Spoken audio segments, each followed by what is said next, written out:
అందరికీ నమస్కారం. Welcome to news local. మండపేటలో సోమవారం జరిగిన ప్రజా సమస్యల పరిష్కార వేదికలో Mandapeta professional photo and videographers welfare association సభ్యులు కలెక్టర్కు తమ గోడును విన్నవించుకున్నారు. ఇటీవల జరిగిన సార్వత్రిక ఎన్నికల్లో విధులు నిర్వహించిన ఫోటోగ్రాఫర్లకు అందవలసిన రోజువారీ గౌరవ వేతనం ఇంకనూ అందాల్సి ఉందని కలెక్టర్ దృష్టికి తీసుకువచ్చారు.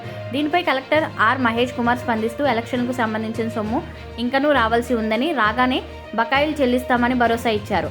దీంతో జోన్ సభ్యులు కలెక్టర్కు కృతజ్ఞతలు తెలియజేశారు.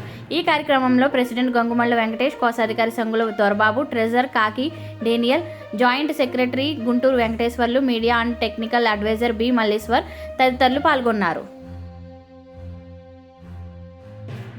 The professional photo and videographer welfare association Mandapeta మా యూనియన్ నుంచి మొన్న 2024 సార్వత్రిక ఎన్నికల్లోనే ఎలక్షన్ డ్యూటీ నిమిత్తంగా కెమెరాలు పనిచేసినాయండి. ఆ కెమెరాలు పనిచేసిన దానికి గాను మాకు మొత్తం 18,80,000 చిల్లర మాకు అమౌంట్ రావాలి మా ఫోటోగ్రాఫర్లకు వేతనాల నిమిత్తంగా. అయితే 8,40,000 రూపాయలు మాకు ఇవ్వడం జరిగిందండి అధికారులు.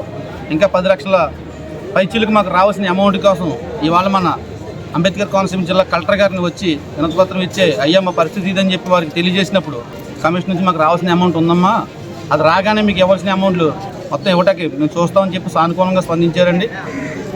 అందుకని మా మండపేట ఫోటోగ్రాఫర్స్ యూనియన్ నుంచి ఇచ్చిన వినతిపత్రానికి కలెక్టర్ గారు స్పందించిన విధానాన్ని బట్టి మేము వారికి ధన్యవాదాలు తెలియజేసుకుంటూ